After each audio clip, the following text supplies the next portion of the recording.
damos la bienvenida a nuestro programa, el licenciado Rolando Emanuel Jiménez. Licenciado, buenos días, bienvenido a PAB. Muy buenos días, José Elías, y buenos días al público que siempre te escucha.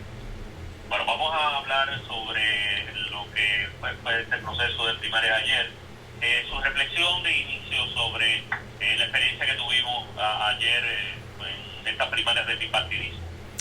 Bueno, José Elías, realmente es una tragedia lo que ha ocurrido, ¿verdad? Es el derrumbe completo de una de las últimas instituciones sobre las cuales había cierto grado de confianza, particularmente porque el trabajo lo hace nada más que una vez cada 4 años, ¿verdad? Y yo creo que eso pues le da un espacio para que se olvide uno de las tribulaciones que tienen todas las agencias aquí en Puerto Rico, pero en realidad es la consecuencia última de todo el deterioro que ha sufrido Puerto Rico en los últimos años relacionados a la condición colonial, relacionados al dominio del bipartidismo en Puerto Rico, la intervención de la Junta y los tropiezos y exigencias que pone la Junta para el desembolso de los fondos, y que colapsó todo el sistema electoral ayer por toda esa combinación de factores. Viste que la legislación de la llamada de forma electoral que aprobó Rivera Chat, pero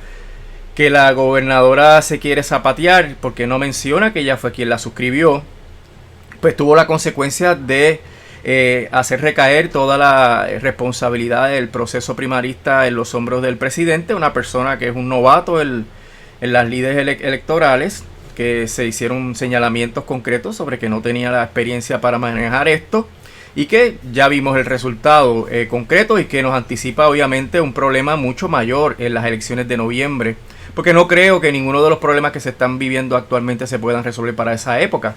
Ahora, el asunto sería qué vamos a hacer con lo que ocurrió ayer en términos legales, en términos políticos. Y me parece, José Elías, que también hay que verlo como un colapso de la institucionalidad del gobierno local, que ya estaba totalmente cuestionada. Hemos estado aquí señalando cómo la Junta es quien gobierna aquí en Puerto Rico. La señora Natalia Yaresco es la gobernadora en todos los aspectos. Ella es la que decide cuándo desembolsa, cuándo no desembolsa, por qué desembolsa, y todo eso tiene unas consecuencias de los procesos de gobierno de Puerto Rico.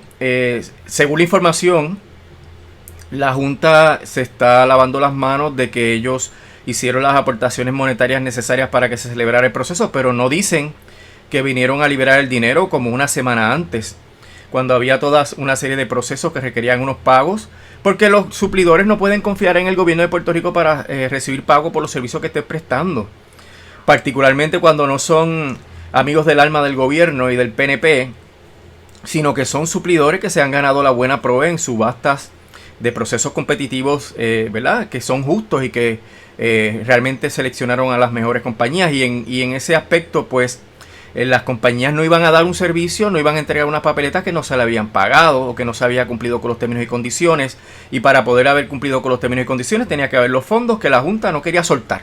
Así que todo esto es una cadena de eventos. Hemos mencionado aquí que el sistema que estamos viviendo de la Junta de Control Fiscal hace las elecciones inoficiosas. Ninguno de los candidatos que se supone que se hubieran elegido ayer tiene control sobre el presupuesto, sobre los planes fiscales, puede determinar qué hacer en términos de políticas públicas. Y todo esto es una gran farsa, José Elías, una gran farsa que ha colapsado precisamente por toda esta combinación de factores que anulan el verdadero propósito de un sistema democrático. Ahora, ¿qué hacer de aquí en adelante? A mí me parece que hay que hacer un análisis frío, ¿verdad? No un análisis de ay bendito, de un análisis de tapar el cielo con la mano o de poner parchos. Aquí hay que mirar la jerarquía de las normas, aquí hay que mirar qué dicen las normas, y hay que ver cuáles son los derechos que se han afectado y cuál es el mejor remedio para resolver esos derechos afectados. Mira, la Constitución tiene un criterio que es fundamental. El voto tiene que ser universal, igual y secreto. Cuando hablamos de igual, pues ya tú ves que las condiciones que se están planteando para una continuación de las elecciones el próximo domingo no se van a dar. Y eso es un cuestionamiento que viene ya de la raíz de la Constitución y del sistema democrático, entre comillas, ¿verdad?, que hay bajo el ELA. Y en ese sentido, a mí me parece que la interrupción que tomaron, ¿verdad? Que tomaron la decisión los presidentes de los partidos políticos de interrumpir las primarias es totalmente ilegal. Los presidentes de los partidos no tienen la capacidad de decidir cuándo es que se celebran las primarias, ni cuándo es que se posponen, ni cuándo es que se paralizan los procesos, ni cuándo es que abandonan los funcionarios de colegio los colegios. Y ahí es que viene el concepto, José Elías, de una acción ultra vires. La ley y la constitución son claras. Voto igual, universal y secreto. La ley dice que las primarias tienen que ser el día específico del 9 de agosto. La ley dice cuándo es que hay que reportar resultados parciales. Y no dicen el domingo que viene ni el lunes que viene. Dicen el propio domingo 9 de agosto. Y ninguna acción de ningún funcionario puede contradecir lo que dice el texto de la ley. Entonces el planteamiento sería, pero estas personas que acudieron y el colegio estaba abierto conforme a derecho a las 8 de la mañana y pudieron ejercitar su derecho al voto, ¿se les va a privar de su derecho al voto? Bueno, el problema es, hay que ver la raíz de la situación. Esas elecciones son válidas, son conforme a derecho, se violentaron o se mancharon de una manera que las anulan. Y a mí me parece que aún cuando tenemos que en todo momento proteger el derecho de las personas que ejercieron su voto, ¿verdad? Hay unas consideraciones jurídicas que pueden ir por encima de eso, como por ejemplo el que las acciones de estos presidentes de los partidos políticos dañaron la integridad básica del proceso y por tanto las elecciones son nulas. Si las elecciones son nulas, José Elías, pues ninguno que votó allí puede reclamar que hay que respetar su derecho al voto, porque es que el proceso como tal no cumplió con los requisitos mínimos de la Constitución ni de las leyes. Y por ende, no podemos pensar, a mi juicio, ¿verdad?, que el ay bendito por los que votaron vaya a nublar el entendimiento sobre cuál debe ser el remedio. A mí me parece que el remedio tiene que ser empezar de nuevo, José Elías. No hay... La primaria hacerla otra vez. Completa, es que no hay cumplimiento con la Constitución en términos de que el voto tiene que ser igual. Y ese detalle para mí es fundamental porque las condiciones bajo las cuales va a votar la gente que vaya el domingo que viene van a ser totalmente distintas, particularmente porque hay una semana para unos esfuerzos adicionales de campaña política. Hay una semana para que se filtren más resultados. Mira, es probable que las hojitas que se han circulado en las redes sociales con los resultados de las máquinas no sean, ¿verdad?, representativas del universo. Eso va a confundir a los electores. Eso va a generar desconfianza. Nadie garantiza que los mismos funcionarios de colegio se estén soplando los resultados y eso mueva a votantes adicionales a participar o haga que la gente se decepcione y no participe. O sea que no va a haber una votación igual el próximo domingo y yo creo que se viola la Constitución y esa es la raíz de todo el ordenamiento electoral puertorriqueño. Y por ende, el que unos hayan ido, pues mala suerte, fuiste a votar en una elección que es nula, porque no cumplió con la Constitución. Y yo creo que esto es fuerte, ¿verdad?, lo que yo estoy diciendo, pero no hay manera de tú restablecer la confianza en el sistema electoral puertorriqueño y mucho más, ¿verdad?, restablecer la confianza para las elecciones de noviembre si tú no tomas decisiones radicales bajo las cuales todo el mundo esté en las mismas condiciones. Si hay una votación ayer y otra votación el domingo que viene, no está todo el mundo en las mismas condiciones.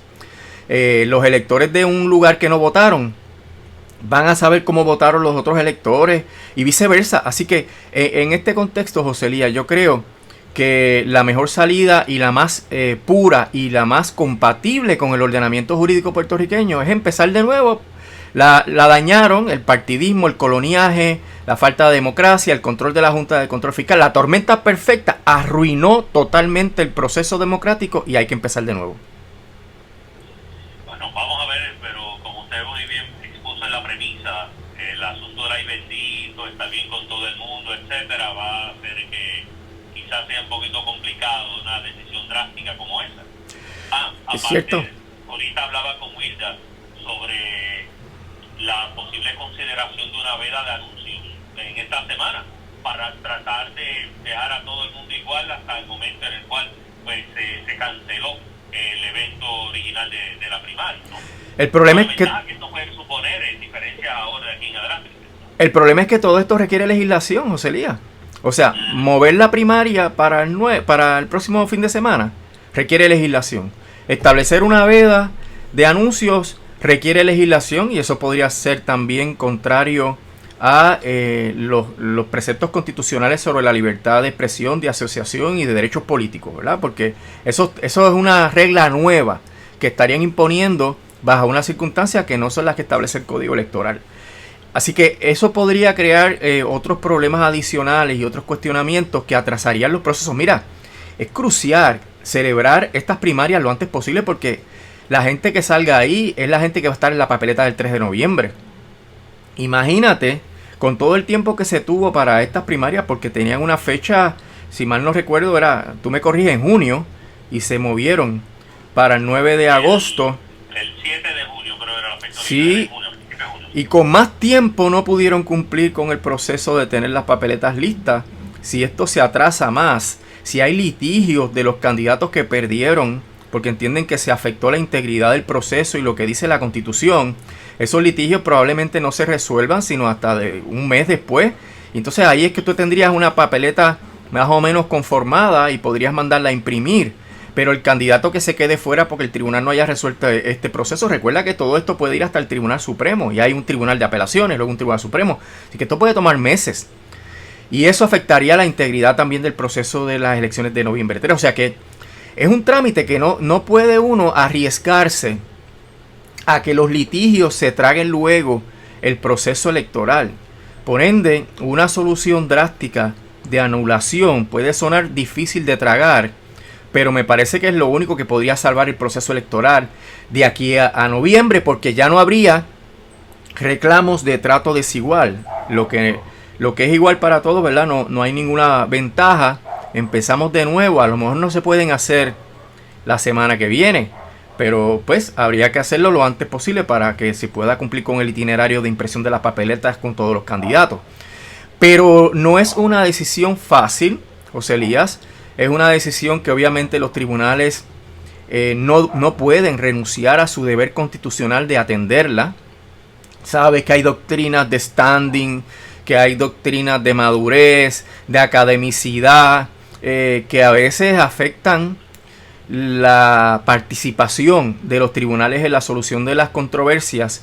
Y los tribunales son siempre bien esquivos en manejar controversias de este tipo político. Así que hay toda esa serie de riesgos de que aún yendo al tribunal, ni siquiera el tribunal se cante con jurisdicción para intervenir en estos trámites. Y esto es unas incertidumbres que van a seguir deteriorando la confianza del pueblo en el trámite electoral.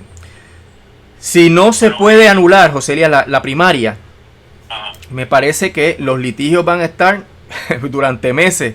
Los candidatos que entiendan que han perdido bajo unas condiciones desiguales van a reclamar y eso va a afectar el proceso que vamos a tener en noviembre 3.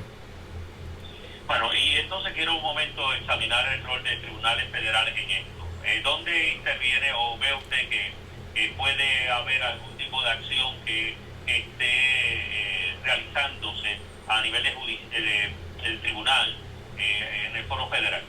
Normalmente en estos trámites no hay jurisdicción federal, salvo que alguna persona alegue que se ha traqueteado con la elección, ¿verdad? Y aquí hay mucha base para pensar que se ha traqueteado con la elección, que se afecte el derecho de los ciudadanos americanos a participar en una elección. Hay disposiciones sobre los derechos civiles, ¿verdad? Está la sección 1983 sobre la privación de un derecho constitucional socolor de autoridad. Y aquí pudo haber casos en los cuales los funcionarios dijeron, me voy, no vas a votar. Y yo, no, pues yo estoy en fila, yo quiero votar, no, pero ya nos dijeron que no fuéramos, que no vas a votar. O sea, podrían pasar diferentes cosas que impliquen violaciones de derechos individuales. Y las acciones criminales que pueda haber por razón de la interferencia ilegal con el voto. Pero eso habría que dejárselo a los amigos federales, a los amigos del FBI.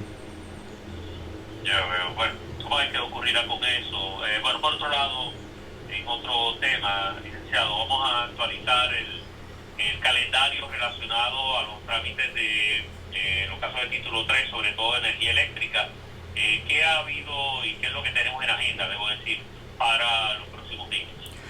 Bueno, José, antes de eso quiero decirte, ¿verdad?, que renunció José Ramón González y que Sí, ya son, te pago uno más. ¿Cuántos son tres? Desde aquí. se han ido tres, quedan. Dado el caso que trae el tema, le agradezco mucho que me haya traído esto. Esta semana hablaba sobre la situación del quórum.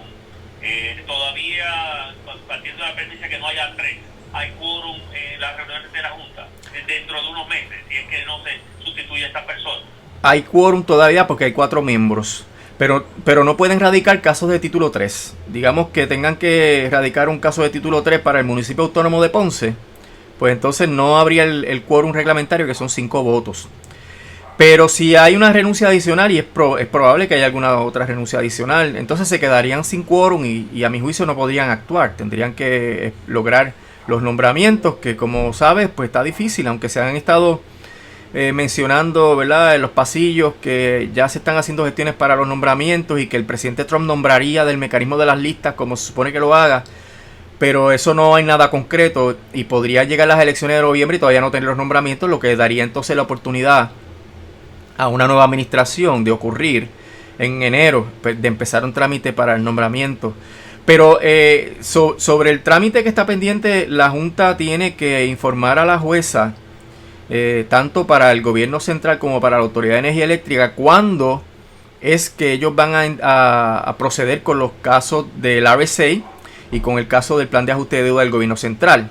La situación de la pandemia ha cambiado los numeritos económicos, ha hecho que haya una incertidumbre mayor sobre la confiabilidad de las cifras que podrían sustentar el RSA de la autoridad o el plan de ajuste de deuda, por lo cual la Junta no está lista para decidir.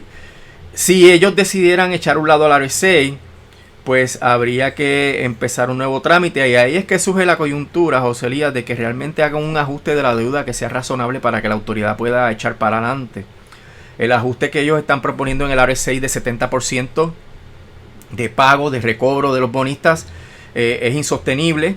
Era insostenible antes de la pandemia, ahora pues ya no tiene ninguna cabida dentro de la lógica de unas proyecciones financieras luego de la pandemia. Así que la Junta tiene una oportunidad de oro porque la puede justificar. La Junta podría decir, mira, honestamente ahora sí que no te puedo dar nada de lo que tú has pedido ni de lo que has pensado, porque la pandemia ha obligado a unos recortes mayores, ahora te voy a dar 10%. Si la Junta hiciera algo similar, habría probabilidades de que la autoridad se pueda recuperar bajo las circunstancias del RSA actual. Las probabilidades de una quiebra muy temprano, ¿verdad?, a principios de la década que viene o antes, son bien altas, y eso pues augura un futuro muy malo para la Autoridad de Energía Eléctrica. Y todo esto dentro del espectro, ¿verdad?, y el problema de Luma, que hay tantas condiciones por las cuales Luma se puede retirar, que este trámite de transición en el cual están involucrados, que va a costar 136 millones por un año, pues podría ser un despilfarro de fondos públicos, porque mira, el Tribunal de Apelaciones tiene una petición de revisión judicial de más de 20 demandantes que están reclamando que el certificado de energía se concedió ilegalmente.